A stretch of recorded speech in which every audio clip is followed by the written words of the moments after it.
Good morning, welcome to morning issue.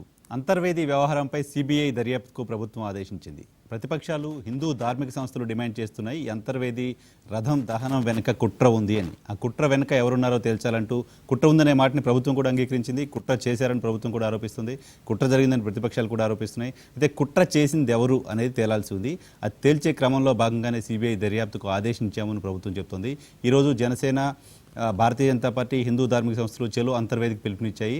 ఈ నేపథ్యంలోనే రాత్రి నిన్న సాయంత్రం ప్రభుత్వం సిబిఐ విచారణ కోరుతూ కేంద్ర ప్రభుత్వానికి లేఖ రాసిన పరిస్థితుంది. సిబిఐ ఎంక్వైరీలో నిందితులు బయటకు వస్తారా? నిప్పు పెట్టింది ఎవరు? నిప్పు పెట్టిన వాళ్ళ బయటకు తీసుకొస్తుందా సిబిఐ? ఎవరికి అంతర్వేది ఆలయంలో రథాన్ని తగలపెట్టాల్సిన అవసరం వచ్చింది? రథాన్ని కాల్చడం ద్వారా ఎవరు ఏ ప్రయోజనాన్ని ఆశించారు? హిందూ ధార్మిక సంస్థలు చెప్తున్నట్టుగా కొంతమంది అధికార పార్టీకి సంబంధించిన వారి వెన్నుదన్ను దీని వెనుక ఉంది అని భారతీయ జనతా పార్టీ కావచ్చు, ప్రతిపక్ష పార్టీలు కావచ్చు ఆరోపిస్తున్నాయి.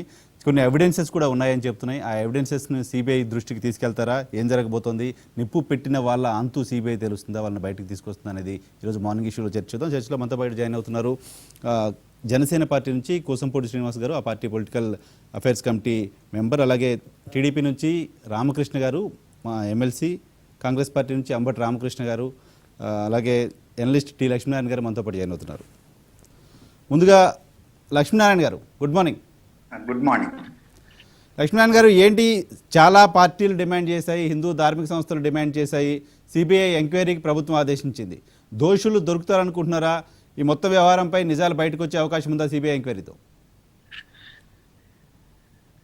ఇవాళ ఆంధ్రప్రదేశ్ సమాజం అనేక సమస్యలతో కుతకుతలాడిపోతూ ఉంది. ప్రజల యొక్క భవిష్యత్తును ప్రశ్నార్థకం చేస్తున్నటువంటి అంశాలన్నీ కూడా ఇవాళ సమాజాన్ని వేధిస్తూ ఉన్నాయి. అందులో మొదటి వరుసలో నిలిచేది అమరావతి రాజధాని. దానిపైన రాష్ట్ర ప్రభుత్వం ఒక విధ్వంసకర విధానాన్ని కొనసాగిస్తున్నది. కేంద్ర ప్రభుత్వం నిన్న వేసినటువంటి అడిషనల్ అఫిడవిట్ ద్వారా కేంద్ర ప్రభుత్వం కూడా దొంగాట ఆడుతున్నది అనేది స్పష్టమైపోయింది. గోడ మీద పెళ్లి వాటంతో ఏ అంటే ఒకటే కాదు, రాజ్యాంగం ప్రకారం, చట్ట ప్రకారం బహుళ అనేటువంటి ధోరణిలో కూడా ఆలోచించవచ్చు అని వక్ర భాష్యాలు చెప్పేటువంటి స్థితికి కూడా చేరుకున్నది. అలాగే హైకోర్టు ఒకసారి పెట్టిన తర్వాత ప్రిన్సిపల్ కోర్టు మరో చోటికి మార్చడానికి వీల్లేదని చట్టంలో ఉన్న విభజన చట్టంలో ఆ హైకోర్టు ఉన్నదే రాజధానిని చెప్పాల్సినటువంటి అవసరం లేదు. సరే, అది దేశంలో చాలా రాష్ట్రాల్లో పరిస్థితి ఉన్నది. కానీ హైకోర్టునైతే అక్కడి నుంచి తరలించచ్చా, తరలించడానికి చట్టం అనుమతిస్తుందా లేదా అనే స్పష్టత మాత్రం అందులో ఇవ్వాల. అంటే అందుకనే నేను గోడ మీద పెళ్లి వాటంతో కేంద్రం వ్యవహరిస్తున్నది అని. 5 కోట్ల ప్రజలని వేధిస్తున్నటువంటి సమస్య ఇది. ఇలాంటి సమస్య పైన పరిష్కారం కనుగొనకుండా 270 రోజులుగా రైతులు 29 గ్రామాల ప్రజానీకం ఆందోళన చేస్తున్నారు. 75 మంది ప్రాణాలు కోల్పోయారు. ఒక జీవన్మరణ పోరాటంగా అది కొనసాగుతున్నది. రాష్ట్రానికి భవిష్యత్తుకే అభివృద్ధి అనేటువంటిది చాలా అగమ్యగోచరంగా కనిపిస్తున్నది. ఈ పుర రంగంలో అంతర్వేది సమస్యను ముందుకు వచ్చింది. రథం తగలపెట్టడం దుర్మార్గం. అది ప్రమాదవశాత్తు జరిగిందా, దుష్టశక్తుల చర్య, అది నిగ్గుదేల్చాల్సినటువంటి బాధ్యత ప్రభుత్వం పైన ఉన్నది. దానికి మొదట స్పందించినటువంటి సందర్భంలో మంత్రులు, ప్రజాప్రతినిధులు చాలా తేలిక భావంతో దాన్ని వ్యాఖ్యలు చేయడం జరిగింది.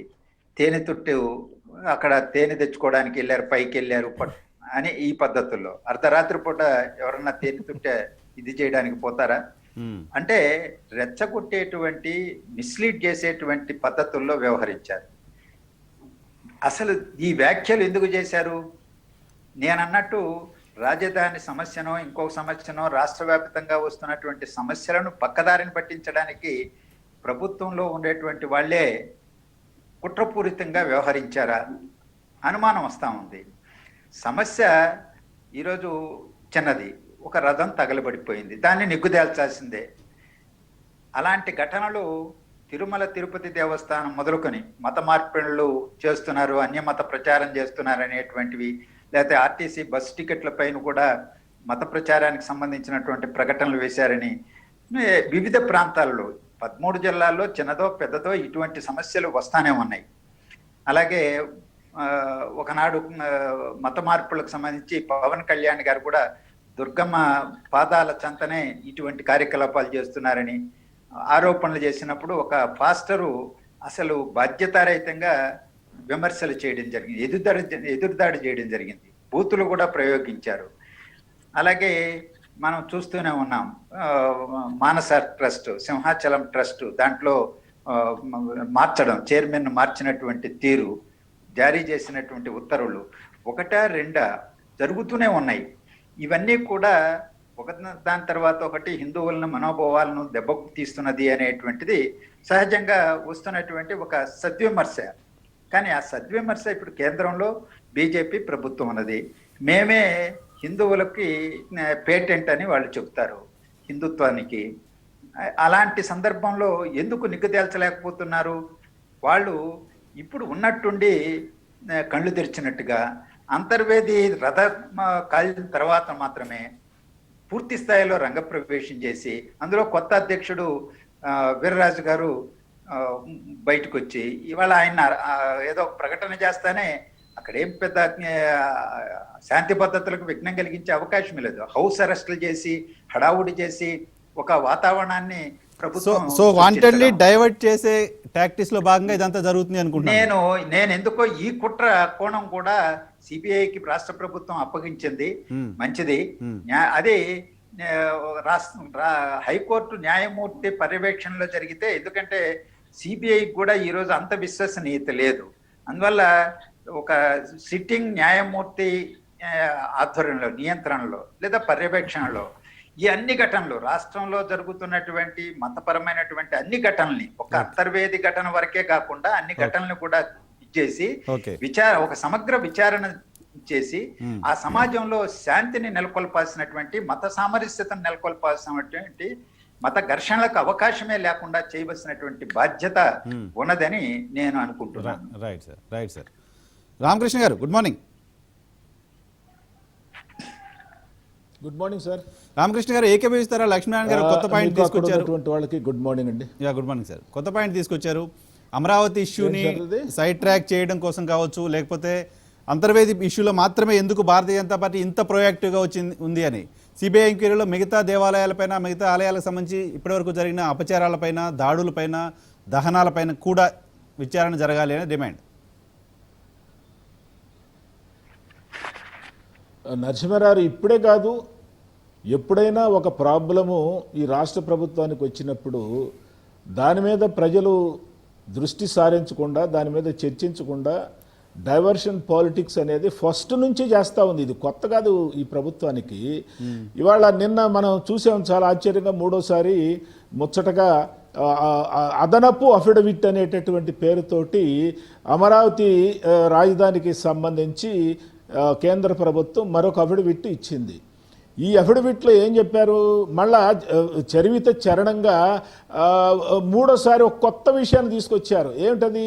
1870లో బ్రిటిష్ కాలములో ఏది ప్లోరల్ వర్డ్ అన్నా, సింగిల్ వర్డ్ అన్నా, బహువచనం అన్నా, ఏకవచనం అన్నా ఒకటేగా అర్థం చేసుకోవాలి అని చెప్పటం జరిగింది.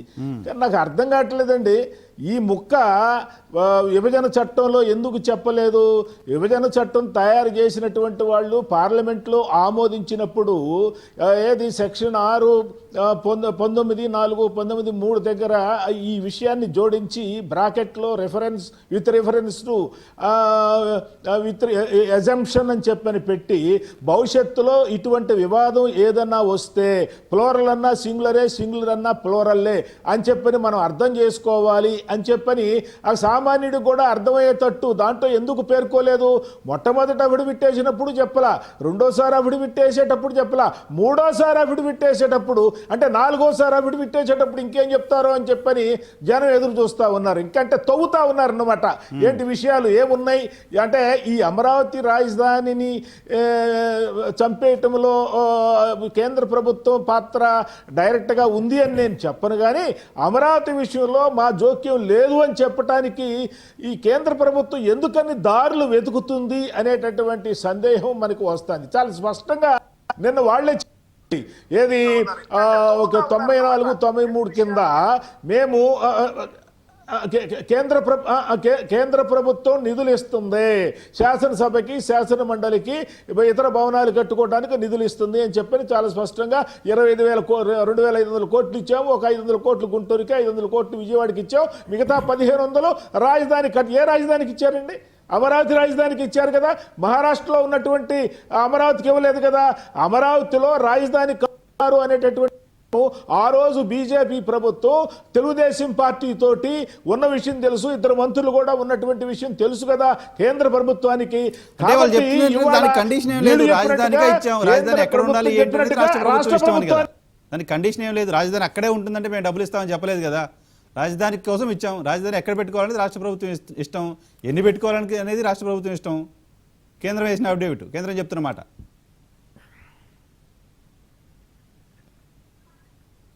ఆ 10,000 కోట్ల రూపాయలు ఈ 1,500 కూడా ఉన్నాయి కదా. రాష్ట్ర ప్రభుత్వానికి తెలియదు. అమరావతిలోనే రోడ్డు చేశారు, అమరావతిలోనే శాసన మండలి కట్టారు, అమరావతిలోనే సెక్రటరీ కట్టారు, శాసన మండలి కట్టారు అనే విషయం తెలియకుండా ప్రభుత్వం 1,500 కోట్ల రూపాయలు ఇచ్చిందని చెప్పని నేనైతే అనుకోవట్లేదు.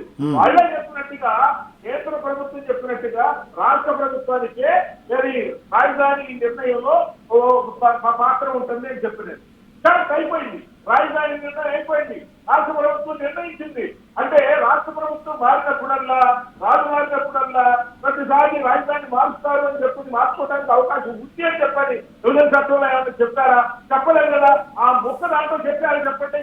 అంటే రాజధాని ఎవరైనా అధికారంలో కొత్తగా వచ్చినప్పుడు, ఇంకో కొత్త రాజకీయ పార్టీ అధికారంలో వచ్చినప్పుడు రాజధాని మార్చుకునేటటువంటి అధికారం ఆ యొక్క పార్టీకి ఉంది అనేటటువంటి విషయాన్ని విభజన చట్టం చెప్పారా?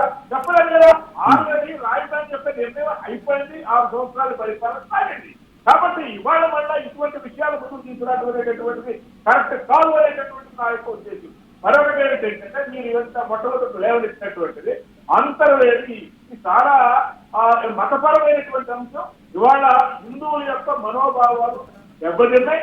దీని మీద ముఖ్యమంత్రి గారు ఇమీడియట్ గా ప్రతిస్పందించడమైనటువంటిది జరగలేదు. ఎందుకంటే 4-5 రోజుల పాటు ముఖ్యమంత్రి కాపుగా ఉన్నారు, దీని మీద ప్రతిస్పందించలేదు. 5-6 రోజులు విపరీతమైనటువంటి ఆందోళన చేసిన తర్వాత, తెలుగుదేశం పార్టీ నిరంతర కమిటీ చేసిన తర్వాత, బీజేపీ నాయకులు, జనసేన నాయకులు ఆందోళన చేసిన తర్వాత, వీళ్ళు హౌస్ అరెస్టులు చేసిన తర్వాత, బజరంగ దళ్ లాంటి హిందూ సంస్థలు అక్కడికి వెళ్ళి గొడవలు చేసిన తర్వాత, అక్కడికి మంత్రులు వెళ్ళిన తర్వాత 3 మంత్రులు వెళ్ళారు, అక్కడ కూడా మంత్రులు నిలదీయడం జరిగింది. కాబట్టి ఇదేదో పెద్ద గొడవ. మొట్టమొదటి ఏమన్నారండి, తేనె చుట్ట ఇందాక మన లక్ష్మీనారాయణ గారు చెప్పినట్టుగా అర్ధరాత్రి తేనె చుట్ట ఎవరో తీయటానికి వెళ్ళినప్పుడు ఏదో దుర్ఘటన జరిగింది, ప్రమాదవశాత్తు కాలిపోయిందని చెప్పండి. ఇంకొకటే ఉంటారు చాలా పిచ్చివాడు, వెంటనే వాడు ఈ పని చేశాడు అని చెప్పని. అంటే పిఠాపురంలో విగ్రహాలు కూల్చడంలో, విట్రగుంటలో విగ్రహాలు కూల్చడంలో, అట్లాగే నెల్లూరులో ప్రసన్న లక్ష్మీ దేవాలయం కూల్చడంలో, అంటే ఈ అన్ని సంఘటనలో పిచ్చివాడు ముద్దులుందా, ఏ కుట్రకోణం దాగి ఉంది అనేటటువంటి బయటికి రావాలి అని చెప్పారంటే చాలా మంది కొంతమంది సిబిఐ ఎంక్వైరీ అడిగారు, కొంతమంది సిట్టింగ్ జడ్జితో ఎంక్వైరీ చేయాలని చెప్పంటున్నారు. ఏదైనా ఇటువంటి ఎంక్వైరీ చేసేటప్పుడు కేవలం అంతర్వేదికే పరిమితం కాకూడదు, మిగతా విషయాల్లో కూడా మనం జోక్యం చేసుకోవాల్సినటువంటి అవసరం ఉంది. సిబిఐ కేవలం అవసరం ఉంది. సిబిఐ కేవలం దీనికే పరిమితం కాదు. ఎట్టాకు సిబిఐ వేస్తున్నారు కాబట్టి నేనేమంటానంటే ఇవాళ చాలా ఆరోపణలు వస్తున్నాయి, ప్రభుత్వం మీద చాలా ఆరోపణలు వస్తున్నాయి, అనేక అవినీతి ఆరోపణలు వస్తున్నాయి. సిబిఐ పైన గతంలో నమ్మకం లేదని తెలుగుదేశం పార్టీ కూడా మాట్లాడింది. సిబిఐ ఎంక్వైరీ సరిపోతుందా? సిబిఐ ఎంక్వైరీలో నిజాలు బయటకు వచ్చే అవకాశం ఉంటుందా? లక్ష్మీనారాయణ గారు చెప్తున్నారు సిబిఐ విశ్వసనీయతపై కూడా చాలా అనుమానాలు గతంలో వచ్చాయి. సిట్టింగ్ జడ్జితో కానీ అవునండి, నేను అనేది సిట్టింగ్ జడ్జితో అవసరం సిబిఐ ఎంక్వైరీ కాకపోతే సిట్టింగ్ జడ్జితో చేయమనండి. సిట్టింగ్ జడ్జితో చేస్తే ఇంకా మంచిది, అందరూ కూడా ఆమోదిస్తారు. ఏమైనప్పటికీ నిజాలు బయటికి రావాల్సినటువంటి అవసరం ఉంది. ఈ ప్రభుత్వం దాస్తున్నటువంటి కుట్రలు ఏవైతే ఉన్నాయో ఈ కుట్ర కోణాన్ని బయటికి తీయాలా. ఎందుకనంటే ఈ ప్రభుత్వం ఏదో వెనకాల మనకు తెలియనటువంటి రహస్యంగా ఏదన్నా స్ట్రాటజిక్గా ఈ రాష్ట్రంలో ఒక మతాన్ని అణగదొక్కి మరొక మతాన్ని, నేను ఎవరు మతం పట్ల ఓకే మన దేశ యొక్క రాజ్యాంగంలోనే ఆ యొక్క స్ఫూర్తి ఉంది. మన దేశంలో ఉండేటువంటి సెక్యులరిజానికి వెస్టర్న్ కంట్రీస్ లో ఉండేటటువంటి సెక్యులరిజానికి తేడా ఉందండి. మన దేశంలో సెక్యులరిజం అంటే ఏంటి? అన్ని మతాలని గౌరవించాలి. యాంటీ సెక్యులరిజం కాదు, యాంటీ రిలీజియస్ కాదు. ఇతర దేశాలను అయితే ఆల్టర్నేటివ్ రైట్ సార్. ఒక్క నిమిషం రామకృష్ణ గారు, మళ్ళీ వస్తారు మీ దగ్గరికి. ఏదో టెక్నికల్ ప్రాబ్లం ఉంది. ఒక్క నిమిషం సార్. శ్రీనివాస్ గారు, మీరు ఏ రకంగా చూస్తారు? మీ పార్టీ ముందు డిమాండ్ చేసింది పవన్ కళ్యాణ్ గారు ఎన్ఐఏ ఎంక్వైరీ జరగాలి, సిబిఐ ఎంక్వైరీ కూడా జరగాలి అని. సిబిఐ ఎంక్వైరీకి రాష్ట్ర ప్రభుత్వం ఇచ్చింది. నిజాలు బయటకు వస్తాయి అనుకుంటున్నారా? ఇంకేమైనా అనుమానాలు ఉన్నాయా? ఒకటండి నరసరావు గారు, మీకు ప్యానల్లో ఉన్న పెద్దలందరికీ కూడా నమస్కారం. Good morning sir. సార్, ఇది ఏదో కొత్తగా రాష్ట్రంలో జరిగినటువంటి కొత్త విషయం ఏం కాదండి. ఇది ఈ 15 నెలల్లో దాదాపుగా మొట్టమొదటి నుంచి తిరుపతి దేవస్థానం కానించి మొదలు పెడితే, ఆ ఆలయ భూముల అమ్మకాలకు మొదలు పెడితే, అక్కడ సంబంధించినటువంటి ధరలు పెంచడం విషయంలో మొదలు పెడితే, తర్వాత అక్కడ సంబంధించి కొన్ని వెబ్సైట్లలో ఇతర అన్యమతస్తులకు సంబంధించిన ఫోటోలు రావడం మొదలు పెడితే, అదేవిధంగా ఇక్కడ మాన్సాస్ ట్రస్టుల విషయంలో, భూముల విషయంలో కానీ ఈ విధంగా అన్ని రకాలుగా జరుగుతున్నటువంటి పరిణామాలు, అదే సందర్భంలో మొన్న నెల్లూరు జిల్లాలో జరిగినటువంటి ప్రసన్న వెంకటేశ్వర స్వామి ఆ రథం తగలపడిపోయినప్పుడు కూడా వారికి ఏదో మానసిక స్థితిలో చేసినట్టుగా చెప్పడం విషయంలో కానీ, ఇవన్నీ చూసినప్పుడు ఒక రకంగా ఒక వర్గం మీద లేకపోతే ఒక హిందూ మతం మీద ఏదో దాడి చేస్తున్నారు, వారిని ఏదో వారి హక్కుల్ని లేకపోతే మన మనోభావాలని కించపరుస్తున్నారనేటువంటి భావన ఒక ప్రజల్లో ఉంది. ఆ భావన లేకుండా మేము లౌకిక రాజ్యంలో అన్ని మతాలని, అన్ని కులాలని, అన్ని ప్రాంతాల వారిని సమానంగా చూస్తున్నామని చెప్పేసి ఏ విధమైతే మాట చెప్పారో ముఖ్యమంత్రి గారు ప్రమాణ స్వీకారం చేసిన తర్వాత, దానికి కట్టుబడి ఉన్నామని చెప్పేసి నిరూపించుకోవాల్సిన బాధ్యత ప్రభుత్వం మీద ఉంది. ఎందుకంటే ఎప్పుడైతే ఆ ఘటన జరిగిన తర్వాత అత్యుత్సాహంతో ఉన్నటువంటి అధికారులు కానీ, అక్కడ ఉన్నటువంటి స్థానిక నాయకులు కానీ, అదేవిధంగా సంబంధించినటువంటి ప్రభుత్వంలో ఉన్నటువంటి మంత్రులు కానీ రకరకాలైనటువంటి కామెంట్స్ చేశారు. మీకు తెలుసు, పోలీసు వారేమో అక్కడ ఉన్నటువంటి తేనె తొట్టని కదపడానికి కొంత ఆకతాయిలు ప్రయత్నించారు, ఆ కోణం నుంచి ప్రయత్నం చేస్తాను ఒకళ్ళు. అదేవిధంగా చుట్టుపక్కల మానసిక రోగులు ఎవరన్నా తిరుగుతున్నారా అనేటువంటి కోణంలో మరొక దర్యాప్తు చేస్తున్నామని చెప్పేసి అని మరొకటి. ఆ విధంగా చేస్తుంటే దానికి మించి దుర్మార్గం ఏంటంటే, ఇంకా ఇది విచారణ ఎవరు జరిగింది అని చెప్పి అందరూ విచారిస్తున్న టైంలోనే మరి ఒక ఎంపీ గారు వచ్చి ఇది హిందువుల మనోభావాలను దెబ్బతీసి ప్రభుత్వంలో ఒక అనిశ్చిత పరిస్థితి తీసుకురావడానికి చంద్రబాబు గారే తగలపెట్టించాడు అని చెప్పేసి ఒక ఎంపీ గారు డైరెక్ట్గా స్టేట్మెంట్ ఇవ్వడం, అది వార్త పేపర్లో వచ్చింది. కటింగ్తో మాట్లాడుతున్నాను నేను ఆధారాలతోటి మాట్లాడడం. అంటే ఆ తర్వాత దేవాదాయ శాఖ మంత్రి గారేమో ప్రెస్ మీట్ పెట్టి దీంట్లో మీరు అవసరమైతే చంద్రబాబు గారిని, పవన్ కళ్యాణ్ గారిని కూడా అరెస్ట్ చేస్తామని చెప్పి అత్యుత్సాహం కుట్ర జరిగింది అంటున్నారు. ఆ కుట్ర ఎవరు చేశారనేది ఇప్పుడు మనకు కావాల్సింది ఏంటంటే, వారు ఏదో 95 లక్షల లేకపోతే ₹1 కోటి పెట్టారు, రథం కట్టించేస్తే అక్కడ మనోభావాలు ఇదే పోతే కాదు. అవసరమైతే దాదాపు కొన్ని వేల ఎకరాల ఆస్తులు ఉన్న భూమి అక్కడ దేవస్థానం, అది అత్యధికమైనటువంటి. అదేని కాకుండా మన రాష్ట్రంలో ఉన్నటువంటి అన్ని దేవాలయాలకి సంబంధించి కొన్ని కోట్ల రూపాయల ఆస్తులు ఉన్నాయి. సమస్య తగలబెట్టిన రథాన్ని మళ్ళీ తిరిగి ఇవ్వడం, ప్రభుత్వం డబ్బులు ఇవ్వడం కాదు.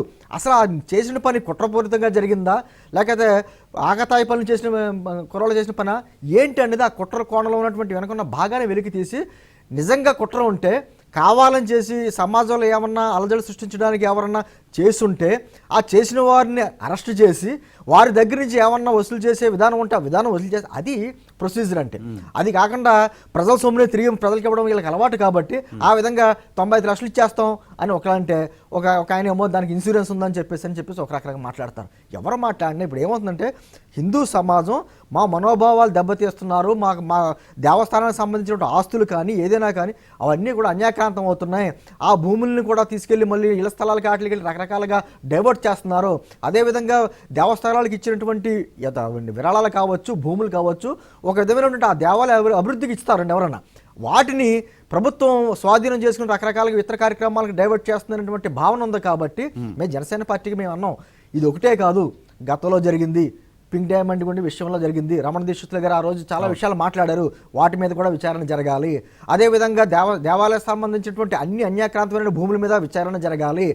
దీనికి ముందు జరిగినటువంటి నెల్లూరు జిల్లా జరిగినటువంటి రథం మీద కానీ, లేకపోతే పిఠాపురంలో జరిగినటువంటి విగ్రహాల ధ్వంసం విషయం మీద కానీ, ఇప్పుడు జరుగుతున్న ఘటన మీద కానీ అన్నిటి మీద విచారణ జరగాలి. భవిష్యత్తులో ఇటువంటి జరగకుండా చర్యలు కూడా తీసుకోవాలి. ఎందుకంటే అండి ఇందా లక్ష్మణ గారు అన్నట్టు కరెక్టే, సిబిఐ మీద చాలామందికి ఈ మధ్యన నమ్మకాలు కోల్పోతున్నారు. అంటే ఇప్పటికీ సిబిఐ రాష్ట్రంలో జరిగినటువంటి అనేక పరిణామాల సిబిఐ ఎంక్వైరీలు పెట్టారు. ఏది ముందుకెళ్ళింది అసలు? సుగాలి ప్రీతి విషయం చూడండి, ఆ రోజున అంత హల్చల్ జరిగితే ఫిబ్రవరి నెలలో ఇచ్చారు. తర్వాత మళ్ళీ ఆ తల్లి మళ్ళీ ఫోన్ చేస్తుంటే మాకు వివరాలు ప్రభుత్వం సరైన వివరాలు అందించలేదని చెప్పేసి సిబిఐ వారు చెప్పడం, దాదాపు మళ్ళీ 6 నెలలు 7 నెలలు పోయిన తర్వాత మళ్ళీ దాని గురించి హల్చల్ చేయబోతే మళ్ళీ పోలీసులు వచ్చి వారి ఇంటికాడికి వచ్చి మన ఏదో రకరకాల అరెస్టులు చేయడానికి ప్రయత్నాలు చేయడం. నిజాలు తేల్తాయా? ఆ తేలే విధానం ఎప్పుడు తేల్తాయి? ఇప్పుడు సమయం మెయిన్ కదండి. ఇప్పుడు ఈ రోజు సిబిఐకి ఇచ్చారు, ఈ రోజు జీవో రిలీజ్ చేస్తారు, దాని తర్వాత ఆంధ్రప్రదేశ్ ప్రభుత్వం ఇక్కడ వీరి దగ్గర ఉన్నటువంటి వివరాలన్నీ చెప్పి వారు సిబిఐకి ఇవ్వాలి. సిబిఐ ఒక కమిటీ ఎంక్వైరీ స్టార్ట్ చేయాలి. ఈ ప్రొసీజర్ జరిగేటప్పటికి ఎప్పుడు జరుగుద్ది అంటే ఈ విషయాన్ని పక్కన పెట్టడానికి అంటే మీరే డిమాండ్ చేసేగా, ప్రతిపక్ష పార్టీలు డిమాండ్ చేసేగా, మనకి ఒక నమ్మకం ఉండాలి సార్. ఇప్పుడు ఈ ప్రభుత్వాన్ని మేము ఓటేలేదు కాబట్టి ఈ పోలీసుల మీద మాకు నమ్మకం లేదు, ఈయన మా ముఖ్యమంత్రి కాదు, ఈయన మాకు మంత్రులు కాదు అనేటువంటి భావన మాట్లాడలేం కదా. ప్రజాస్వామ్యంలో ఒక ఓటుతోటి అయినా సరే మా గెలుపు ఉన్నటువంటి వ్యవస్థ ఉంది కాబట్టి ఖచ్చితంగా ఒక 50% మంది ప్రజలు ఆమోదించారు, 50% మంది ప్రజలు వ్యతిరేకించారు. ఈ ప్రభుత్వాన్ని వ్యతిరేకించినంత మాత్రాన 50% మంది ప్రజలు మాకు సంబంధం లేదు, వ్యవస్థల మీద నమ్మం అంటే అది తుపాకీ రాజ్యం అవుద్ది, ప్రజాస్వామ్యం అవ్వదు కదా.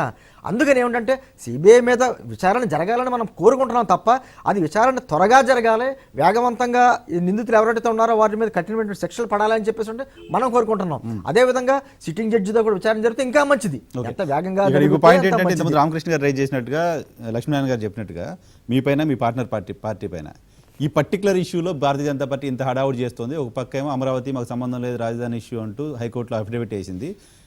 తప్పుదారి పట్టించడం లేకపోతే పక్కదారి పట్టించే టాక్టిక్స్లో భాగంగా భారతీయ జనతా పార్టీ కూడా ఈ ఒక్క ఇష్యూ పైన ఎందుకు ప్రొయాక్టివ్గా ఉంది? మిగతా చాలా ఇష్యూస్ జరిగాయి కదా, అక్కడ ఎందుకు మాట్లాడలేదు? అలా కదండి, గతంలో ఈ 15 నెలల నుంచి వరుస ఘటనలు జరుగుతున్నప్పుడు ఆ ఘటనలు అన్నిటి మీద ఇది ఇప్పటికే మాట్లాడకపోతే ఇది మరింత ఇష్యూస్ అయిపోయి ఇది కంటిన్యూస్ ప్రాసెస్ కింద అయిపోతుందనే ఉద్దేశంతో ఇప్పటికైనా ఖచ్చితంగా నేను జరగాలని చెప్పి రోడ్ల మీద రావడం జరిగింది. అంటే అప్పుడు ఎందుకు రాలేదు, ఇప్పుడు ఎందుకు వచ్చారు అనే మాట కాకుండా మేము అందుకునే కదా గత ప్రభుత్వంలో జరిగినటువంటి పింక్ డైమండ్ విషయంలో కూడా విచారణ చేయమంటున్నాం. అదేవిధంగా అన్యాక్రాంతమైన భూములు అన్నిటి మీద విచారణ చేయమంటున్నాం. ఈ ఒక్క ఘటన మీద పట్టుకుని ఈ ఒక్క ఘటన మీద న్యాయం చేయండి అని చెప్పేసి వదిలేమనలేదు. అదే సందర్భంగా రాజధాని విషయం అంటారు. రాజధాని విషయం కేంద్ర ప్రభుత్వమా రాష్ట్ర ప్రభుత్వమా ఇక్కడ ఉన్న పార్టీ అక్కడున్న పార్టీ అని కాకుండా నాకు తెలిసి దాని మీద ఆ సమస్యకి పరిష్కారం వారు ఏదో 3 ముక్కలాట నమ్ముకున్నారు ప్రభుత్వం, కానీ రాజ్యాంగం నమ్ముకున్నారు. మీ పార్ట్నర్ పార్టీ వాళ్ళని ఎన్ని సపోర్ట్ చేసినా ఎన్ని మాటలు మాడుకున్నా రాజ్యాంగం ఉంది, విభజన చట్టం ఉంది, న్యాయస్థానాలు ఉన్నాయి. మేము నమ్ముకున్నది 3 ఖచ్చితంగా ఈ రోజున వారు ఏదో భారతీయ జనతా పార్టీతో కలిసి పనిచేసుకుంటూ మేము చట్టాన్ని నమ్ముకున్నాం లేకపోతే ఇంకేదో నమ్ముకున్నాం. అదే అంటున్నాను, ఏదైనా ఒక విషయాన్ని మాట్లాడిన తర్వాత దాంట్లో టెక్నికల్గా కొన్ని కారణాలు చూపించిన తర్వాత రాజ్యాంగబద్ధమైనటువంటి ఒక పోరాటం అనేది చేయాలి. ఎందుకంటారా, ఈ రోజున ప్రత్యేక హోదా విషయం వచ్చింది, దాన్ని పక్కకు వెళ్తుంది. పక్కకు వెళ్ళినప్పుడు ఆ టెక్నికల్గా వాళ్ళు పక్కకు పెడుతుంటే మనం ఒక రాజ్యాంగబద్ధ పోరాటం కింద చేసుకుంటూ వెళ్ళి పార్లమెంటులో చేసినటువంటి ప్రధానమంత్రి గారు చేసిన ప్రకటనకి చట్టరూపంతో సమానమా కాదా అనేటువంటి ఒక రాజ్యాంగబద్ధంగా చేసుకోవాలి. అదే తప్ప అదేదో బీజేపీ చేసిందో లేకపోతే కాంగ్రెస్ చేసిందో లేదా వేరే పార్టీ చేసిందో అని ఇటువంటి తర్జన భర్జనలో ఇష్యూలు చేసుకుంటూ వెళ్ళి ఒక పార్టీల మధ్య లేకపోతేనేమో ఇది వ్యక్తుల మధ్య పోరాటం లేకపోతే 2 పార్టీల మధ్య పోరాటం లాంటిది చేయకుండా దీన్ని రాజ్యాంగబద్ధంగా చేస్తే ఖచ్చితంగా, ఎందుకంటారా ఎన్ని ప్రకటనలు చేసినా ఎన్ని చేసినా ఒక విధమైన నిర్ణయం ఆంధ్రప్రదేశ్ అసెంబ్లీలో నిర్ణయం జరిగింది. నిర్ణయం తీసుకున్నప్పుడు గత ప్రభుత్వం ప్రతిపక్షంలో ఉన్న పార్టీలతో సహా అన్ని పార్టీలు ఏకగ్రీవంగా ఆమోదించింది. ఇప్పుడు ఇదే సందర్భంలో ఇప్పుడు రాజధాని నిర్ణయించే హక్కు రాష్ట్ర ప్రభుత్వం ఉన్నమాట వాస్తవం. అయితే ఆ రాజధాని అనేది ఎక్కడ, దానికి ఒక అర్థం అనేది అంటే ముఖ్యమంత్రి గారు కూర్చున్న ప్లేస్నే రాజధాని అనాలా, లేకపోతే ముఖ్యమంత్రి గారికి అధికారం ఉందా ఎన్ని ముక్కలనే చేయడం, లేకపోతే ఇదే ముఖ్యమంత్రి గారు 3 రాజధానులతో పాటు 3 సెక్రటేరియట్లు, 3 హైకోర్టులు, లేకపోతే 3 శాసనసభలు అన్నీ పెట్టడానికి ఆయనకు హక్కు ఉందా? ఇవన్నీ జరుగుతాయి. ఏదైనా ఎవరైనా మాట్లాడుకున్నా, ఎవరో సెక్షన్స్లో ఎన్ని రకాలుగా చెప్పినా కూడా నేను అందుకనే చెప్తున్నాను, రాజ్యాంగ ప్రకారమే జరుగుద్ది. సో నిమ్మగడ్డ రమేష్ కుమార్ గారి విషయంలో ఏమైందంటే, ఆ రోజు ఏదో గవర్నర్ గారు సంతకం పెట్టేశారు, పైనటువంటి బీజేపీ ప్రభుత్వం అండుంది కాబట్టి ఈ ప్రభుత్వానికి సంతకం పెట్టేశారు అన్నారు. న్యాయస్థానం నిర్ణయించలేదా? ఎవరు చేసే పని వారు చేస్తూ ఉంటారు, కానీ అంతిమ తీర్పు మాత్రం రాజ్యాంగబద్ధంగానే చేయాలి. రాజ్యాంగానికి అతిక్రమించి ఎవరో చేయడానికి మాత్రం ఎవరికి హక్కు ఉండదు. ఓకే, రామకృష్ణ గారు చాలాసేపు నుంచి వెయిట్ చేస్తున్నారు. రామకృష్ణ గారు, ఏంటి కాంగ్రెస్ పార్టీ వర్షన్ అంతర్వేది ఘటనకు సంబంధించి రాష్ట్ర ప్రభుత్వం సిబిఐ ఎంక్వైరీ అడుగుతోంది. సిబిఐ ఎంక్వైరీలో నిజాలు వస్తాయనుకుంటున్నారా? చాలామంది అనుమానాలు వ్యక్తం చేస్తున్నారు సిబిఐ పనితీరు పైన కూడా. సిబిఐ కేవలం అంతర్వేది ఘటనను మాత్రమే విచారించాల్సిన అవసరం ఉందా? రాష్ట్రంలో జరిగిన మిగతా ఇన్సిడెంట్స్, దేవాలయాలకు సంబంధించి జరిగిన ఇన్సిడెంట్స్ అన్నింటిని కూడా దాంట్లో యాడ్ చేయాల్సిన అవసరం కనిపిస్తోందా? Sir good morning sir, panel అందరికీ good morning sir. Good morning అండి. సార్ ఇవాళ మనం గమనిస్తే కనుక నేను మీ గతంలో ఒక డిబేట్ లో కూడా చెప్పడం జరిగింది సార్, ఇదంతా రాష్ట్రానికి సంబంధించి బీజేపీ ఆడిస్తున్న నాటకం అని నేను చెప్పడం జరిగింది. ఎందుకంటే ఇవాళ నిన్న వేసిన అఫిడవిట్ కూడా చూసుకుంటే రాజధానికి సంబంధించి ఏ అనే దానికి ఒక నిర్వచనం, అంతకుముందు 5 సంవత్సరాల పాటు మనం ఏదన్నా నిర్మించమని కానీ లేకపోతే పోర్టుల విషయంలోనూ ఇట్లా విల్లు షెల్ అని ఒక అంటే గ్రామర్ ని అడ్డం పెట్టుకొని రాష్ట్ర అభివృద్ధిని నిరోధించిన భారతీయ జనతా పార్టీ రాష్ట్రానికి నిధులు ఇవ్వకుండా దానికి గ్రామర్ అంటే చట్టం చేసేటప్పుడు ఎలా చేస్తారో వాళ్ళకి తెలుసు, షెల్ అని పెడతారని వాళ్ళకి తెలుసు. సో గ్రామర్ ని అడ్డం పెట్టుకొని రాష్ట్రాభివృద్ధిని కుంటుపరిచిన భారతీయ జనతా పార్టీ ఇవాళ కొత్త నాటకానికి కొత్త దీనికి తెరదీసింది. అంతకుముందు కూడా నేను చెప్పడం జరిగింది, ఈ మూడు రాజధానుల విషయంలో కూడా భారతీయ జనతా పార్టీ డైరెక్షన్ తోనే ఇదంతా జరుగుతుంది సార్ అంటే మీరు నన్ను ప్రశ్నించారు ఎందుకు ఆ అనుమానం వస్తుందంటే, సార్ ఈ రాష్ట్రానికి విభజన చట్టంలోని నిధులు తప్ప మిగతా ఏ అంశంలో అయినా సరే మీరు మా దగ్గరికి రావచ్చు, మేము మీకు సహకరిస్తామని భారతీయ జనతా పార్టీ ఈ ప్రభుత్వానికి డైరెక్షన్ ఇవ్వటం, నిధులు కాకుండా ప్రత్యేక హోదా కాకుండా మిగతా అంశాల్లో ప్రజల యొక్క మైండ్ ని డైవర్ట్ చేయడం కోసంగా భారతీయ జనతా పార్టీ దాని మిత్రపక్షాలు ఈ రాష్ట్రంలో ఆడుతున్న నాటకం. ఇవాళ అంతర్వేది విషయానికి వెళ్దాం సార్. అంతర్వేది విషయానికి వెళ్ళినప్పుడు రథం తగలబడింది, ఖచ్చితంగా ఎంక్వైరీ జరగాలి, దానికి ఎవరైతే దోషులు ఉన్నారో వాళ్ళని శిక్షించాలి. నిన్న మా పార్టీ ఆ జిల్లా అధ్యక్షుడు శ్రీనివాస్ గారు కూడా అక్కడికి వెళ్ళడానికి దాన్ని చూడటానికి వెళ్ళినప్పుడు అక్కడ పోలీసులు నిరోధించారు, వారిని అక్కడికి రానివ్వని పరిస్థితి. సో ఏది ఏమైనప్పటికీ ఒక సమగ్రమైన విచారణ ఈ ఒక్క అంశం మీదే కాదు, అంతర్వేది ఘటన జరిగిన 2 రోజులకే ఆ పక్కనే ఒక చర్చి మీద దాడి జరగడం జరిగింది. అంతర్వేదిని పర్యవేక్షించడానికి దాదాపుగా క్షణాల్లో వివిధ రాష్ట్రాల నుంచి కొన్ని ధార్మిక సంస్థలకు చెందిన పెద్దలు అక్కడ పోగవటం, వాళ్ళందరూ కూడా దీన్ని ఒక పెద్ద ఇష్యూగా టేకప్ చేయటం. సో దీన్ని ఎవరి ప్రయోజనం కోసం, ఎవరికి లబ్ధి చేకూర్చడం కోసం జరుగుతోంది అనే కోణంలో కూడా ఖచ్చితంగా ఎంక్వైరీ జరిగి తీరాలి.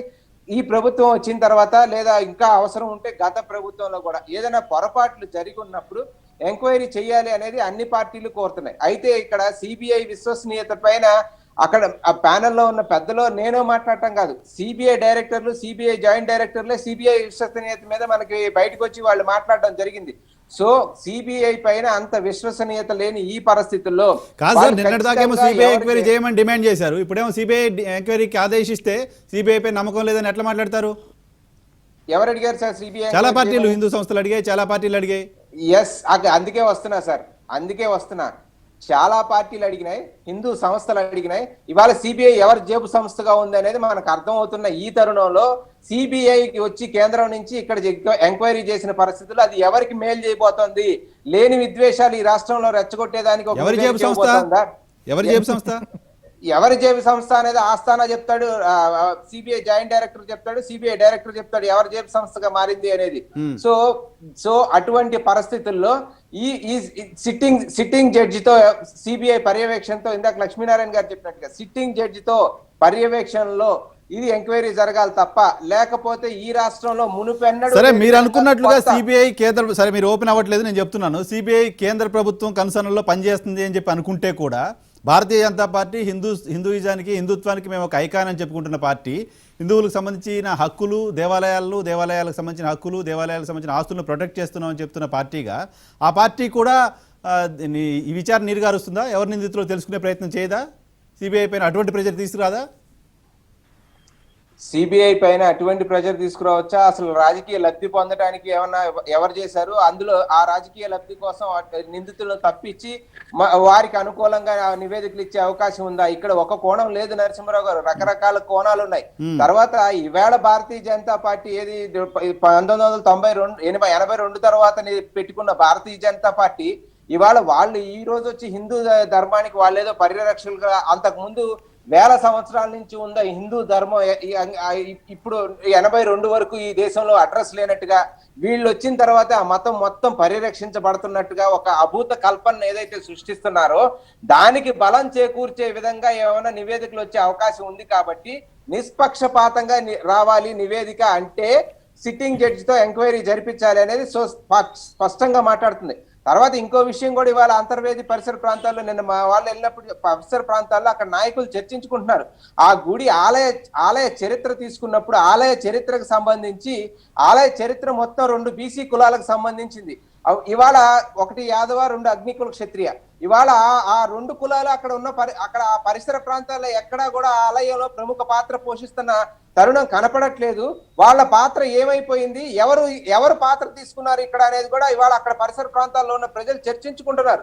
తర్వాత సార్ ఇవాళ ఒక దేవాలయంలో రథం కాలిపోయినప్పుడు హిందూ మతానికి మొత్తానికి గాయమైంది, హిందూ మతం మొత్తం ఇబ్బంది అయిపోయింది అని చెప్పి దేశంలో ఉన్న హిందువులు అందరి మనోభావాలు రెచ్చగొట్టే విధంగా దేశంలో నుంచి ఇతర ప్రాంతాల నుంచి తరలి వచ్చిన హిందువులు మొత్తం కూడా ఇదే చొరవ, ఇదే తెగువ మైగ్రెంట్ లేబరర్స్ అంటే దాదాపు 8 కోట్ల మంది మైగ్రెంట్ అంటే వలస కార్మికులు ఏదైతే ఉన్నారో వాళ్ళల్లో కూడా 85% హిందువులు కాళ్ళకి రక్తాలు ఒడ్డి రోడ్లపై నడుచుకుంటూ వెళ్తుంటే కనీసం వాళ్ళ గురించి మాట్లాడిన ఒక్కడు లేడు. అంటే బడుగు బలహీన వర్గాలకు చెందిన హిందువులు ఏమైపోయినా పర్వాలేదు, మేజర్ గా పెత్తందారిగా చేస్తున్న హిందువులు మాత్రం సంరక్షించబడాలి అనే ఒక ఆలోచన ధోరణి. అదే వేరే చర్చలండి. ఇప్పుడు అంతర్వేది సరే కుల మతాలకు అతీతంగా అందరికి సంబంధించిన ఇష్యూ. దానిపైన ఎవరు చేశారనేది బయటకు రావాల్సిన అవసరం ఉంది. ఏ ఎంక్వైరీ బయటకు వస్తుంది ఎవరి పరిశీలన వాళ్ళకు ఉండొచ్చు. అవును సార్ నరసింహరావు గారు, నేను చెప్పేది ఏంటంటే హిందువుల్లో అందరూ హిందువులే, ఎవరి కష్టాన్నైనా మీరు తీర్చేదానికి రండి. రథం కాలిపోయినప్పుడు మీరు ఎంత తెగువ చొరవ చూపించి ముందుకొచ్చారో అలాగే ప్రజలు ఇబ్బంది పడుతున్నప్పుడు కూడా వాళ్ళ కాళ్ళకు రక్తాలు అయ్యి పిల్లలు చచ్చిపోయి రోడ్ల మీద రైలు యాక్సిడెంట్ లో చచ్చిపోతున్న హిందువుల గురించి కూడా మీరు మాట్లాడడానికి ముందుకు రండి, ప్రభుత్వాలను ప్రశ్నించండి అని మేము కోరుతున్నాం. సో అటువంటి కార్యక్రమాలు ఏది చేపట్టకుండా కేవలం ఒక ఇన్సిడెంట్ ని ఫ్లేరప్ చేసి దాని ద్వారా రాజకీయ లబ్ధి పొందాలనే దుర్మార్గపు ఆలోచనని పక్కన పెట్టండి. తర్వాత ప్రభుత్వం కూడా దీన్ని ఎటకారంగానో లేకపోతే వేళాకోళంగానో పిచ్చి పిచ్చి సమాధానాలు చెప్పకుండా ఏదైతే ఎంక్వైరీ చేశారో ఆ ఎంక్వైరీ మొత్తం పూర్తిగా కంప్లీట్ అయ్యే వరకు బాధ్యతాయుతంగా వ్యవహరించండి. తర్వాత మిగతా ప్రదేశాల్లో కూడా కొన్ని చోట్ల జరిగినాయి అని చెప్తున్నారు నరసింహరావు గారు. మిగతా ప్రదేశాల్లో కూడా ఏ మతం మీదైనా సరే దాడి జరిగి ఉంటుంటే, ఏ మతానికి సంబంధించిన వ్యక్తుల పైన అయినా కానీ లేకపోతే నిర్మాణాల పైన కానీ దాడి జరిగి ఉంటే దాన్ని పైన పూర్తిగా ఎంక్వైరీ చేసి రాజ్యాంగ స్ఫూర్తి ఏదైతే ఉందో, భారతదేశం రాజ్యాంగం ఏదైతే చెప్తుందో ఆ స్ఫూర్తిని కాపాడే దిశగా ఈ ప్రభుత్వం చర్యలు తీసుకోవాలి. అంతే తప్ప ఒక వర్గానికో లేకపోతే ఒక మతానికో అండగా ఉండే రకంగా కాకుండా, తర్వాత బీజేపీ యొక్క కుటిల రాజకీయ ట్రాప్ ఏదైతే ఉందో దాంట్లో పడకుండా రాష్ట్రానికి కావాల్సిన నిధులు కావచ్చు, రాష్ట్రానికి కావాల్సిన హక్కులు కావచ్చు అవి సాధించుకునే దిశగా ఈ ప్రభుత్వం పోరాడాలి తప్ప ఈ రాష్ట్రంలో 3 పార్టీలు కూడా తోలుబొమ్మలా తయారైన బీజేపీ. అది మీ ఆరోపణ అయితే. చిన్న బ్రేక్ తీసుకుందాం. బ్రేక్ తర్వాత హైకోర్టు సిట్టింగ్ జడ్జితో విచారణ జరిపించాలనే డిమాండ్ ఎందుకు వస్తుంది దానిపైన చర్చిద్దాం. చిన్న బ్రేక్. Welcome back. సిబిఐ విచారణలో చాలా ఇష్యూస్ని ఇంక్లూడ్ చేయాల్సిన అవసరం ఉంది. రాజధాని అంశాన్ని పక్కదారి పట్టించడం కోసం సిబిఐ విచారణ అంశాన్ని ఇప్పుడు ముందు తీసుకొచ్చారని ఒక అనుమానం వ్యక్తం చేస్తున్నారు. లక్ష్మీనారాయణ గారు, ఎందుకు సిబిఐ ఎంక్వైరీ వద్దు, ఎందుకు హైకోర్టు సిట్టింగ్ జడ్జి విచారణ కావాలి? రాష్ట్ర ప్రభుత్వం కావచ్చు, వైఎస్ఆర్ కాంగ్రెస్ పార్టీకి సంబంధించిన నేతలు కావచ్చు, ఇప్పటికే చాలా సందర్భాల్లో విమర్శలు చేస్తున్నారు హైకోర్టు పైన, హైకోర్టులో ఉన్న న్యాయమూర్తుల పైన. అలాంటి వాళ్ళతో విచారణ చేపిస్తే వచ్చే రిజల్ట్ పైన కూడా మళ్ళీ అదే విమర్శలు ఆ పార్టీ కూడా చేసే అవకాశం ఉంటుంది కదా, ఇప్పుడు మీరు చేస్తున్నట్టుగా. నరసింహరావు గారు, సిబిఐ మీద విశ్వసనీయత బలహీనంగా ఉన్నది. అందువల్ల హైకోర్టు సిట్టింగ్ న్యాయమూర్తి పర్యవేక్షణలో నిర్వహిస్తే మంచిది. అలాగే అంతర్వేది ఘటన వరకే పరిమితం కాకుండా 13 జిల్లాల్లో జరిగిన ఘటనలు ఎక్కడెక్కడైతే ఉన్నాయో ఈ దేవాలయాలకు సంబంధించినటువంటి ప్రార్థనా స్థలాలు, అవి చర్చిలకు సంబంధించి కావచ్చు, మసీదులకు సంబంధించి కావచ్చు, దేవాలయాలకు సంబంధించి కావచ్చు, ఏ సమస్యలైనా వాటన్నింటిని కూడా కాస్త జోడించి చేస్తే ఆంధ్రప్రదేశ్ సమాజానికి మేలు జరుగుతుంది. మత వైషమ్యాలు లేకుండా, మత ఘర్షణలు లేకుండా, మత సామరస్యతతో విభజన జరిగిన తర్వాత సంక్షోభంలో ఉన్నటువంటి, కష్టాల్లో ఉన్నటువంటి రాష్ట్ర అభివృద్ధికి వాతావరణం సృష్టించబడుతుంది అనేటువంటిది నాలాంటి వాళ్ళ యొక్క ఆకాంక్ష. ఇక్కడ రాజకీయ పార్టీలు రాజకీయ కుట్ర దాగి ఉన్నది అనే కోణంలో కూడా విమర్శలు, ప్రతి విమర్శలు చేసుకుంటున్నారు. అవును, రాజకీయ కుట్ర ఉన్నది అన్నప్పుడు కేంద్రంలో అధికారంలో ఉన్నది బీజేపీ నేతృత్వంలోని ఎన్డీఏ కూటమి, రాష్ట్రంలో ఉన్నది వైఎస్ఆర్సిపి పార్టీ. ఈరోజు కుట్ర కోణం అనేటువంటిది ఎలా బయటకు వస్తుంది? ఇవాళ సిబిఐ అనేటువంటిది కేంద్ర ప్రభుత్వం యొక్క చేతుల్లో ఆయుధంగా మారిందనే విమర్శలు ఉన్నాయి. అలాగే రాష్ట్రంలో సిఐడి లాంటివి రాష్ట్ర ప్రభుత్వాల యొక్క కనుసన్నల్లోనే నడుస్తున్నాయనేటువంటి విమర్శలు ఉన్నాయి. ఈ పురరంగంలో న్యాయ వ్యవస్థ మీద సోషల్ మీడియాలో, రాజధాని విషయంలో కానీ ఇతర విషయాల్లో ప్రతికూలమైనటువంటి, అసంబద్ధమైనటువంటి నిర్ణయాలు, విధానాలు, ఉత్తర్వులు జారీ చేస్తున్నారు. కాబట్టి వాటి మీద న్యాయస్థానాలు సమీక్షించినప్పుడు ప్రతికూలమైనటువంటి తీర్పులు వస్తున్నాయని వాళ్ళు భావించి చేస్తుండవచ్చు. అంత మాత్రాన్ని ఈరోజు సిబిఐ మీద విశ్వసనీయత లేదంటే న్యాయ వ్యవస్థ మీద కూడా విశ్వసనీయత లేదని ఎవరన్నా చెప్తే మరి చెప్పనీయండి.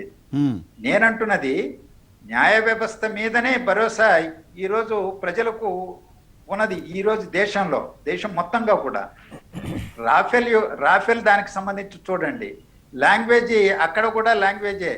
కేంద్ర ప్రభుత్వం దాఖలు చేసిన అఫిడవిట్లో అది లాంగ్వేజ్ పొరపాటని కేంద్ర ప్రభుత్వమే సర్దిద్దుకోవడానికి మరో అఫిడవిట్ కూడా దాఖలు చేసింది, గుర్తు చేసుకోవాలి. ఇక్కడ నిన్న అమరావతిలో ఏ అనేది సింగులరే కాదు ప్లూరల్ కూడా అనే ఒక నిర్వచనం ఇచ్చేటువంటి ప్రయత్నం కూడా, వక్రీకరించే ప్రయత్నం కేంద్రమే చేసింది. రేపు మార్చుకుంటుందేమో తెలియదు నాకు. అందువల్ల ఇలాంటి అనేక ఘటనలు, అనుభవాలు భారతదేశంలో ఉన్నాయి. రెండవది, కేంద్ర ప్రభుత్వం మీద కూడా ఈ అమరావతికి సంబంధించి ప్రజల్లో తీవ్రమైనటువంటి అసంతృప్తి, ఆగ్రహం పెళ్ళుబుకుతున్నది. దాని నుంచి కూడా పక్కన పెట్టడానికి, పక్కన దారి మళ్లించడానికి కూడా దీన్ని పొలిటికలైజ్ చేసేటువంటి అవకాశం ఉంటే ఉండవచ్చు కదా. అందుకనే ఈ సమస్య మీద అంత ఉధృతంగా రియాక్ట్ అయినటువంటి వాళ్ళు, కరోనా పూర్వరంగంలో కూడా ఆందోళనకు జనాన్ని సమీకరించి అక్కడికి వెళ్ళడానికి ప్రయత్నం చేసినటువంటి వాళ్ళు, అదే అమరావతి దాని మీద అనుకూలమని చెబుతున్నాయి, అమరావతిలోనే ఉండాలని చెబుతున్నాయి. ఉద్యమం ఆ స్థాయిలో తీసుకురావడానికి కానీ ఇతర సందర్భాల్లో జరిగిన ఘటనల సందర్భంలో కానీ అంత ఉధృతంగా రాలేదు కదా. అందుకు రాజకీయ కుట్ర ఉన్నది, దాగి ఉన్నది అని చెబుతున్నటువంటి పూర్వరంగంలో అంటే నాకు ఇక్కడ మీరు తగలబెట్టడం పైన, రథం కాలిపోవడం పైన అనుమానం వ్యక్తం చేస్తున్నారు. ఆ కాలిపోయిన తర్వాత భారతీయ జనతా పార్టీ చేసిన యాక్షన్ పైన, భారతీయ జనతా పార్టీ చేస్తున్న పోరాటం పైన కూడా అనుమానం వ్యక్తం చేస్తున్నారు, రైట్? నేను కాలిపోయిన దాని మీద ఎలాంటి అనుమానాలు వ్యక్తం చేయడం లేదు. అది ఒక యాదృచ్ఛికంగా ఒక దుర్ఘటనగా జరిగిందా? అలా జరిగి ఉండవచ్చు. ఓకే, ఆ దుర్ఘటన జరిగిన తర్వాత దాన్ని రాజకీయం చేస్తున్నారు అని భావిస్తామన్నాను నేను. దాన్ని నిజాన్ని నిగ్గుదేల్చేటువంటి పరిస్థితి ప్రభుత్వం, ఇటు రాష్ట్రం కానీ అటు కేంద్ర ప్రభుత్వం కానీ లేదా విచారణ సంస్థలు నిగ్గుదేల్చాలి. ఒక రథం కాలిపోయినటువంటి దాన్ని ఇది ఎందుకు ఇంత రాద్ధాంతం చేస్తున్నారని కూడా నేను అనడంలా. రాజకీయ కోణం, కుట్ర దాగి ఉన్నదని రాజకీయ పార్టీలే ఆరోపించుకుంటున్నాయి కాబట్టి నేను ఈ సూచన చేస్తున్నా. న్యాయమూర్తి యొక్క పర్యవేక్షణలో జరిగితే మరింత జవాబుదారీతనంతో, పారదర్శకంగా నిజాన్ని నిగ్గుదేల్చడానికి, ఆంధ్రప్రదేశ్ సమాజంలో మత సామరస్యతను నెలకొల్పడానికి దోహదపడుతుందని ఒక ఆకాంక్షను వ్యక్తం చేస్తున్నా నేను. ఓకే, ఆ రథం కాలిపోవడంలో కుట్ర ఉందని నేను అనడం లేదు. అమరావతి నేను ఇష్యూ భావించడం అమరావతి ఇష్యూని సైడ్ ట్రాక్ చేయడం ఇవన్నీ మాట్లాడుకుంటున్న క్రమంలో ఈ రోజు దాన్ని తర్వాత రాజకీయంగా అందిపుచ్చుకున్నారు, కుట్రకోణం ఉందని రాజకీయ పార్టీలు చెప్తున్నాయి. అవును, అంటే నాకు అనుమానం వస్తుంది. ఈ రోజు అమరావతి ఉద్యమం ఉధృతంగా జరుగుతున్నటువంటి ఇన్ని రోజులుగా జరుగుతున్న పూర్వరంగంలో కేంద్ర ప్రభుత్వం ఇలాంటి అఫిడవిట్ ఒకటి మొదట దాఖలు చేసింది, మళ్ళా రెండోసారి అడిషనల్ దాంట్ని నిన్న దాఖలు చేశారు. అంటే కేంద్ర ప్రభుత్వం యొక్క వైఖరి పైన ప్రజల్లో అసంతృప్తి ఉన్నది. దాన్ని ఈరోజు పక్కదారిని పట్టించేటువంటి ఆలోచన ఏమన్నా ఉన్నదా? ఆ అంశాన్ని కూడా, ఆ కోణం కూడా అధ్యయనంలో భాగం కావాలని అంటున్నాను నేను. Right right. ఎందుకంటే ఆంధ్రప్రదేశ్ యొక్క భవిష్యత్తుతో ముడిపడినటువంటి అంశం ఇది, అవును, అమరావతి. ఆ కోణం కూడా దాగి ఉందేమో, ఆ కోణం కూడా పరిశీలించాల్సిన అవసరం ఉంది దర్యాప్తు సంస్థని. అది సిబిఐ చేయగలదా? చేస్తుందని నాకు విశ్వాసం లేదు. Okay, right sir. శ్రీనివాస్ గారు, మీ పార్టీ అధినేత పవన్ కళ్యాణ్ గారు కూడా ట్వీట్ చేసినట్టున్నారు ఇప్పుడే. పిఠాపురం మిగతా చోట్ల జరిగిన ఇష్యూస్ కూడా దాంట్లో యాడ్ చేయాలి అని చెప్పి యాడ్ చేసినట్టున్నారు. ఇప్పుడు డిమాండ్, ఇప్పుడు జనసేన డిమాండ్ ఈ రోజు అయితే ఆందోళన విరమించుకున్నట్టున్నారు కదా, అక్కడికి వెళ్ళడానికి సంబంధించి. సో అవి కూడా యాడ్ చేయాలి సిబిఐ విచారణలో, మిగతా ఇప్పటివరకు జరిగిన ఇన్సిడెంట్స్ కూడా యాడ్ చేయాలనేది కూడా ఒక ఉద్యమ రూపంగా జనసేన పార్టీ తీసుకుంటుందా? ఖచ్చితంగా. దాంతోపాటు ఈ రోజున ఏదైతే సనాతన ధర్మం గురించి అయితే పోరాటం జరుగుతుందో, ఈరోజు సాయంత్రం కూడా మహిళలతోటి 5 to 6 మా దీపారాధన కార్యక్రమం పెట్టాం. అంటే ఇది ఒకటండి, మనది లౌకిక రాజ్యం అని పేరు చెప్పుకుంటాం. మెజారిటీ ప్రజలు లేకపోతే మెజారిటీ మతం స్వీకరించిన ప్రజలు ఈ భారతదేశంలో ఉన్న చట్టాలు కానీ, రాజ్యాంగం కానీ, ప్రాథమిక హక్కులు కానీ మాకు వర్తించవా? ఇది కేవలం అల్పసంఖ్యాక వర్గాల గురించి రాసిన చట్టమా? వాళ్ళకి సంబంధించిన రాజ్యాంగమేనా? వాళ్ళకి సంబంధించే ప్రభుత్వాలు పట్టించుకుంటాయా? వాళ్ళకి ఏదైనా నష్టం జరిగితేనే మానవ హక్కుల సంఘాల వాళ్ళు కానీ, హేతువాదులు కానీ, లేకపోతే వేరే వామపక్ష పార్టీల వారు కానీ, ఇతర పార్టీలు కానీ అందరూ రోడ్ల మీదకి వస్తారా? మాకు అన్యాయం జరిగితే ఎవరు మాట్లాడరా అనే భావన ఈ దేశంలో కానీ వస్తాయంటే అది ప్రజాస్వామ్యానికి మంచిది కాదు. ఎందుకంటే రాజ్యాంగం అనేది ఎవరికి ఒకరి గురించి రాసింది కాదు, అందరికీ సమానంగా ఉన్నటువంటి హక్కులు ఇచ్చింది. ప్రాథమిక హక్కులు కావచ్చు, చట్టాలు కావచ్చు, అన్నీ కూడా అందరికీ, ప్రజలందరికీ సమానంగా ఇచ్చింది. ఆ తర్వాత జరిగినటువంటి రాజకీయ పరిణామాల్లో నువ్వు నన్ను తిడితే ఏం కేసు లేదు, కానీ నేను నిన్ను తిడితే మాత్రం ఇమీడియట్గా విచారణ లేకుండా కేసు పెడతారనేటువంటి చట్టాలు ఉన్నప్పుడు, ఆ చట్టాలు అనేటువంటి దుర్యోగం అవుతున్నప్పుడు, ఇటువంటి భావనలు రాకుండా ప్రజల్లో మత సామరస్యాన్ని పెంపొందించేలాగా, రాజ్యాంగాన్ని, ప్రజాస్వామ్యాన్ని కాపాడే విధంగా ఇక్కడ ఉన్నటువంటి రాజకీయ పార్టీలు అందరూ చేయవలసిన బాధ్యత మనకు ఉందండి. ఈ రోజున అదేదో ఒక రథం తగలబడిపోయింది అంటే ప్రభుత్వం చెప్తున్నట్టు రథం తగలబడిపోయింది కాబట్టి మేము ఏదో 95 లక్షలు ఇచ్చేస్తామంటే అక్కడ సమస్య 90 లక్షల సమస్య కాదు, అక్కడ భక్తుల మనోభావాలతో ఉన్నాయి. ఈ రోజున కేరళ ఉందండి, తమిళనాడు ఉంది, మనకంటే ఎక్కువగా ఉన్నటువంటి ప్రాచీన దేవాలయాలు ఉన్నాయి, మనకంటే ఎక్కువగా అక్కడ పూజలు పునస్కారాలు చాలా ఎక్కువ జరుగుతాయి. కానీ కేరళలో ఉన్నటువంటి పార్టీ వామపక్ష పార్టీ ఉంది. కానీ వారు మతాన్ని ప్రశ్నిస్తేనే వారికి ఉన్నటువంటి సాంప్రదాయాలని, సంస్కృతిని కాపాడుకుంటూ ఉంటారు. అది ఇక్కడ జరగట్లా. ఇక్కడ ఒక మతాల మీద దాడి జరుగుతుంది, అదే రకంగా సంస్కృతి సాంప్రదాయాల మీద కూడా దాడి జరుగుతుంది. అక్కడికి ఎక్కడికి ఉన్న తేడా మనం గుర్తించాలి. ఎందుకంటే కేరళనే ఉదాహరణ తీసుకుందాం, వారు వామపక్ష పార్టీ అధికారంలో ఉండి కూడా వాళ్ళు చక్కగా సంస్కృతి సాంప్రదాయాలకు చాలా చక్కగా కాపాడుకుంటారు. అందుకనే వాళ్ళకు ఉన్నటువంటి పండుగలు కానీ, దేవాలయాలు కానీ ఇప్పటికీ వర్ధిల్తూ ఉంటాయి. అదేవిధంగా దేశంలో అన్ని చోట్ల ఉండి ఏదో ఒక వర్గానికో లేకపోతే ఒక ప్రాంతానికో లేకపోతే ఒక మతానికో కాపు కాసే విధంగా ఉండకుండా, అంటే అది ఓటు బ్యాంక్ రాజకీయాలు అవుతాయి తప్ప సెక్యులరిజం ఎలా అవుతుంది? అది అటువంటి భావన రాకుండా ఈ రోజున ప్రజలందరూ కూడా ఎవరికి ఈ రోజు నష్టం, ఒక చర్చి జరిగినా తప్పే, ఒక మసీదు జరిగినా తప్పే, అలా హిందూ దేవాలయం జరిగినా తప్పే. అందరినీ కాపాడవలసిన బాధ్యత, ఆ మత సంస్థలకు సంబంధించినటువంటి భూములు కానీ లేకపోతే నిధులు కానీ అన్నింటినీ కాపాడవలసిన, ట్రస్టీగా ఉండవలసిన బాధ్యత ఈ ప్రభుత్వాలకు ఉంది. కానీ వాటిని డైవర్ట్ చేసే విధానం కానీ లేకపోతే కొంతమందిని మాత్రమే కాపాడే విధానం కానీ ఉండడం కరెక్ట్ కాదు అనేటువంటి భావంతో మేము చేసుకుంటూ వెళ్తున్నాం. దాంతోపాటు మీకు ఒక విషయం చెప్పాలి సార్, మనకి మొన్న ఎవరో లీగల్ రైట్స్ ప్రొటెక్షన్ ఫోరం వాళ్ళు ఒక ట్వీట్ పెట్టారు. ఆ ట్వీట్ అర్థం ఏంటంటే ఈ మధ్యన ప్రభుత్వం వచ్చిన తర్వాత పాస్టర్లకి గౌరవ వేతనం ఇస్తున్నారు. దాదాపు 29,841 మంది పాస్టర్లలో, ప్రభుత్వం ఇస్తున్నటువంటి పాస్టర్లలో 70% మంది హిందూ సర్టిఫికెట్లు కలిగిన ఎస్సీ ఓబీసీలుగా మేము గుర్తించాం. వీరందరూ క్రైస్తవ మత మార్పిడిలో భాగంగా ఈ వేతనం పొందినట్టుగా గుర్తించాం అని చెప్పి లీగల్ రైట్ ప్రొటెక్షన్ ఫోరం వాళ్ళు ఒక ట్వీట్ కూడా చేశారు వారు. అంటే ఏం జరుగుతుంది అసలు, ఎవరు జరుగుతుంది, ఎవరిని కొడుతున్నారు, ఎవరికి పెడుతున్నారు? పథకాలు కూడా అంతే, మగవాళ్ళని కొడతారు, ఆడవాళ్ళు అకౌంట్లో వేస్తారు. ఇక్కడ కుటుంబమే కదా అంటే కుటుంబంలోకి వెళ్తుంటాయి కదా. అది కాదండి, మొగుడుతోటేమో ఫుల్గా తాగించి చంపేసిలా ఓకే, అది చేసి చెప్పండి మీరు. అలా కాదు భార్యకి భార్యకేమో భర్త గురించి తీసుకున్నారని అదే చెప్పండి. చెప్తున్నాడు. అదే దాని అర్థమేది. ఇక్కడేమో జేబు చిల్లు చేసేసి భార్యకేమో మీరు ఒంటరి మహిళగా మీకు పథకం ఇస్తాం, మీకు అది ఇస్తాం, పసుపు కుంకాలతో అది ఇస్తాం అంటే ఇది దాని అర్థం ఏముంది? అదే విధంగా జరుగుతున్నాయి. అటువంటి భావనలన్నీ రాకుండా చూడవలసిన బాధ్యత నాకుంది. ఇందాక రామకృష్ణ గారు ఏదో మాట్లాడుతా కూడా సిబిఐ విషయంలో అన్నారు.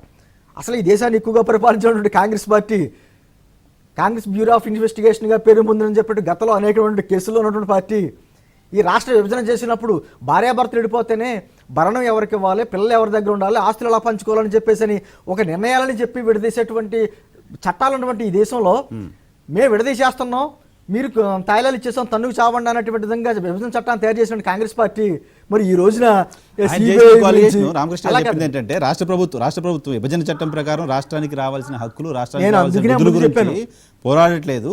కేంద్ర ప్రభుత్వం కూడా అవి అడుగుతారేమో అని చెప్పి ఇక్కడ ఏదో అన్రెస్ట్ క్రియేట్ చేసి రాష్ట్ర ప్రభుత్వం డైవర్ట్ చేస్తుంది. రాజకీయ కోణంలో డైవర్ట్ చేస్తుంది ఎవరో, నేను అంటుంది రాజకీయ కోణంలో డైవర్ట్ చేస్తుంది ఎవరో. ఈ ప్రతిపక్ష పార్టీలు రోజున కేవలం ఇదే సంఘటన వేరే మతానికి కానీ వేరే వాళ్ళకి సంబంధించి ఈ రోజున అన్ని పార్టీలు రోడ్డు బ్యాంక్ వచ్చేస్తాయి. ఎందుకు ఓటు బ్యాంక్ రాజకీయాలు? ఈ రోజు ఇక్కడ జరిగింది తప్ప ప్రశ్నించి మళ్ళీ దాన్ని ఏదో కేంద్రంలో ఉన్న బీజేపీయో లేకపోతే వేరే పార్టీల మీద మళ్లించడానికి ప్రయత్నిస్తున్నాం చెప్ప నిజంగా దీంట్లోని కుట్రకోణం ఏముందని చెప్పేసినటువంటి దాని మరి హిందువులకి ఎందుకు అండగా నిలబడలేదు? నేను అంటుంది ఎవరైనా కావచ్చు, నేను మాట్లాడుతుందంటే హిందువులు అంటున్నాను అనుకుంటున్నారేమో. హిందువులే కావచ్చు, క్రైస్తవులే కావచ్చు, ముస్లింలే కావచ్చు, ఎవరికి అన్యాయం జరిగిన సమాన స్థాయిలో ప్రతిస్పందన ఉండాలి. ఓటు బ్యాంక్ రాజకీయాల ఆలోచన విధంగా స్పందన ఉండకూడదు అనేటువంటి భావంతో మేము ముందున్నాం తప్ప ఏదో ఒక మతాన్నో లేకపోతే ప్రాంతాన్నో కులాన్నో భుజాన్ని వేసుకున్నటువంటి పరిస్థితి మాకు లేదు. Right sir. ఎమ్మెల్సీ రామకృష్ణ గారు, మిగతా ఇష్యూస్ అన్ని కూడా ఇంక్లూడ్ చేయాల్సిన అవసరం ఉందా? సిబిఐకి మీరు చాలా అలిగేషన్స్ చేశారు, చాలా కుట్రలు ఉన్నాయని చెప్పారు. మీ దగ్గర ఉన్న ఎవిడెన్సెస్ కూడా సిబిఐకి సబ్మిట్ చేయబోతున్నారా?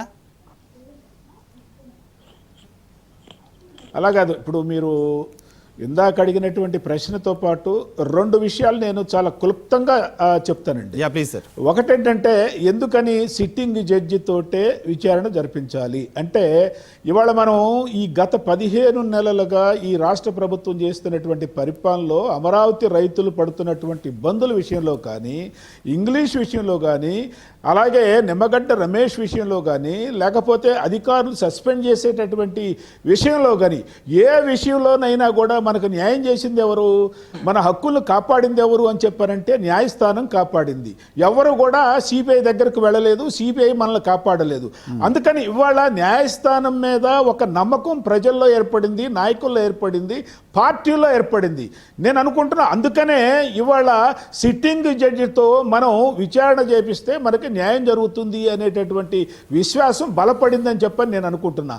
కాబట్టి ఇవాళ సిట్టింగ్ జడ్జితో విచారణ జరిపించేటప్పుడు అంతర్వేది విషయం ఒక్కటే కాకుండా ఇందాక పిఠాపురం కావచ్చు, నెల్లూరులో జరిగినటువంటి సంఘటనలు కావచ్చు, బిట్రగుంటతో పాటుగా ఇవాళ మీరు అమరావతి రాజధానిలో స్మృతివనంలో ఉన్నటువంటి అంబేద్కర్ విగ్రహాన్ని దొంగిలించడం జరిగింది. దొంగిలించారా, నాశనం చేశారా, లేకపోతే తీసుకెళ్లి కాల్చివేయటం జరిగిందా, దీన్ని ఎవరి నెత్తి మీద వేయటానికి ప్రయత్నించారా? మీరు గుర్తుపెట్టుకోవాలండి, అంబేద్కర్ విగ్రహాలు స్మృతివనం అమరావతిలో రాజధానిలో ఉన్నటువంటి స్మృతివనం నుంచి దొంగిలించటం అంటే అది సామాన్యమైనటువంటి విషయం కాదు. ఇది దళితుల యొక్క భావాల మీద దెబ్బ కొట్టడమే అని చెప్పని నేను అనుకుంటున్నా. నాశనం చేయడంలో భాగంగా నిర్మాత కదా ఆయన. అదే నేననేది ఇది ఇవాళ దళితులకు మాత్రమే సంబంధించినటువంటి వ్యక్తి కాదు. ఆయన అందరవాడు అయిపోయినాడు, కానీ వీళ్ళు కొందరవాడిగా చేయడానికి చేసేటటువంటి ప్రయత్నం చేస్తా ఉన్నారు. అదొకటండి. రెండవది మీరు ఇంకోటి కూడా గుర్తుపెట్టు, నిన్న గుంటూరులో నరసరావుపేటలో జరిగినటువంటి సంఘటన మీకు గుర్తు చేయాలండి.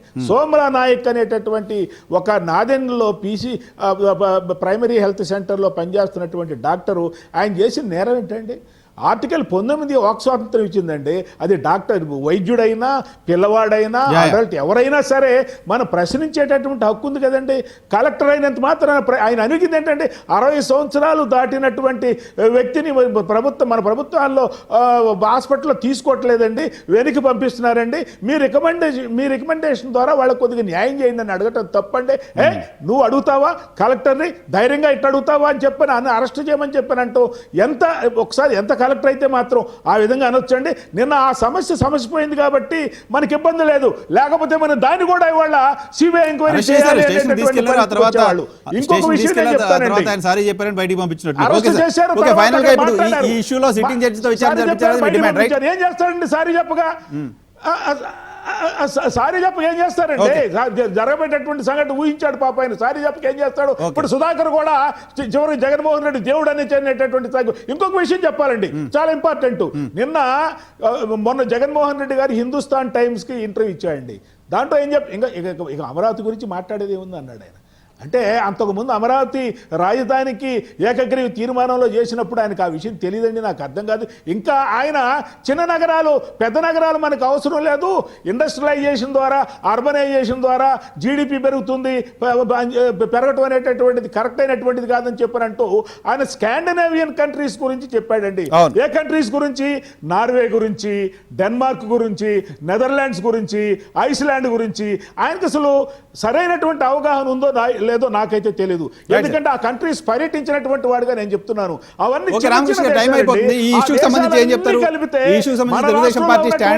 మన రాష్ట్రంలో అక్కడ అర్బనైజేషన్ ఎలా ఉంటుందండి? నేను అనేది ఎకనామిక్స్ వాళ్ళు ఏం చెప్తున్నారు, అర్బన్ అంటే 80% జీడిపి అర్బనైజేషన్. ఇవాళ ఎందుకంటే సిటీ కావాలి, పెద్ద సిటీస్ కావాలి, అవకాశాల కోసం, జాబ్స్ కోసం, సర్వీస్ సెక్టర్ కోసం, ఆదాయం పెరగటం, మొబిలైజేషన్, రిసోర్సెస్ పెంచుకోవడం కోసం ఇవాళ రాజధాని, పెద్ద పెద్ద రాజధానులు కావాలని చెప్పి ప్రపంచవ్యాప్తంగా నిపుణులందరూ చెప్తా ఉంటే, the more then urbanisation, the more the income, the more the per capita income చెప్తా ఉంటే, ద మోర్ ద జీవన ప్రమాణాలు కూడా పెరుగుతాయి. ఈయన ఏంటో మరి నాకు అర్థం కానిటువంటి భాషలో మాట్లాడుతూ ఉన్నారు, ఎవరికి అర్థం కానిటువంటి దాంట్లో అబద్ధాలు ఆడుతూ ఉన్నారు, చేస్తా ఉన్నారు. ఇది కరెక్ట్ కాదు. ఫైనల్ గా ఏం చెప్తారు? అంతర్వేది ఘటనకు సంబంధించి రాష్ట్రంలో సిబిఐ ఎంక్వైరీకి సంబంధించి చాలా అనుమానాలను వ్యక్తం చేస్తున్నారు మిగతా ప్యానెల్లో ఉన్న సభ్యులు కూడా. సార్, అంతర్వేదికి సంబంధించి సిట్టింగ్ జడ్జితో పర్యవేక్షణలో ఎంక్వైరీ జరగాలనేది కోరుతున్నాం. రాష్ట్రంలో ఎక్కడ ఏ మతం పైన ఎవరు దాడి చేసినా సరే అందరిపైన సమానంగా చర్యలు తీసుకోమని చెప్తున్నాం. అది రాజ్యాంగం చెప్తుంది అని చెప్తున్నాం.